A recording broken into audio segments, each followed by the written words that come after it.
Ветеринариялық қызмет Жетісай аудандық филиалының 2025 жылы 6 ай көлемінде атқарылған профилактикалық энзоотиялық қаңғыбас ит мысықтарды аулау бойынша атқарылған іс-шаралар жұмыстары жөнінде апта барысында аудандық бақ өкілдерімен өткен брифинг барысында мәлімделді. Эпизоотияға қарсы қандай жұмыстар атқарылды? Сериологиялық ауру түрлері бойынша қанша ауыл шаруашылық жануарларынан сынамалар алынып, қаншасының көзі жойылды? Осы және өзге де ақпараттар бойынша әріптесім Аллаберген Құлшаның дайындаған бейне материалында.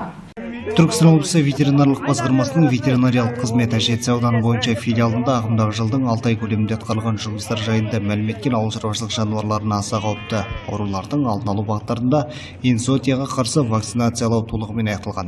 Әзірге ахуал тұрақты. Эпизоотиялық ахуалды тұрақты сақтау мақсатында профилактикалық іс-шаралармен айналысады. Атап өтсем, аса қауіпті бізде мына құтырық ауруы,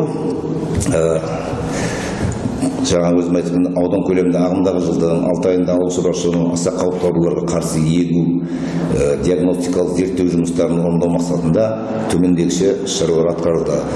Мүйіздері қара құтырық ауруына қарсы 500 доза жұмсалып, бүгінгі таңда жоспарға сәйкес ұсақ малдан 1200 доза жұмсалды, жылқыдан 52 доза, итке құтырық алдын алу бойынша 3040 доза.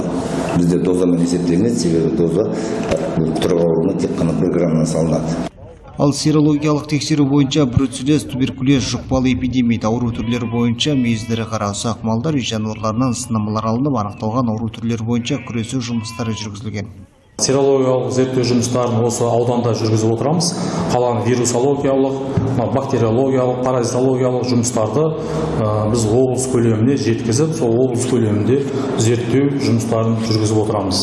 Бұл зерттеу жұмыстарына жаңағы бізге қазіргі таңда осы мысалға Жетісай қаласынан сынама жаңағы құтырық ауруына келеді. Құтырық ауруына жаңағы күдікті болған жағдайда жаңағы Жетісай қаласының меңгерушісі инспекция тарапынан қолын қойдырып, педиатрдан бастырып бізге жеткізіп береді. Жаңағы мысықтың кішкентай болатын болса, мысықтың денесімен келеді. Үлкен жануар болатын болса, басына келіп, соны біздер зерттеу жұмыстарын жүргіземіз. Сондай ауданда қаңғыбас ит мысықтарды аулап жою бойынша келісімшарт негізінде жеке тұлға мен мекеме арасында келісімшарт жасалып, жыл басынан бері ауыл әкімшіліктері мен тұрғындар тарапынан келіп түскен арыз шағымдар негізінде 1104 ит мысық ауланған, 45 ит кастрация, стерилизация жасауға Сарыағаш қаласына тасымалданған. Келісімшарт негізінде жеке тұлға азамат Искаков пен мекеме арасында келісімшарт жасалынады. Жыл басында 1104 бас ауланып, арнайы бөлексіз шұңқырда өртеу жолымен жойылды. Одан бөлек бізде Сарыағаш ауданында қаңғыбас иттерді былтырлары қолға алынды. Кастрация деген стерилизация шарасы бар. Иттерді тірідей апарып, сол жерде арнайы есеп беріліп тапсырылады. Қаржы бізде арнайы келісімшарт бойынша ит аулау аңшы бригадасы дейміз, 2 адам бар жоқ. Арнайы автокөлік бөлінген, сол көлікке УАЗ автокөлігі жанар жағармайды береді, и жанындағы ит басына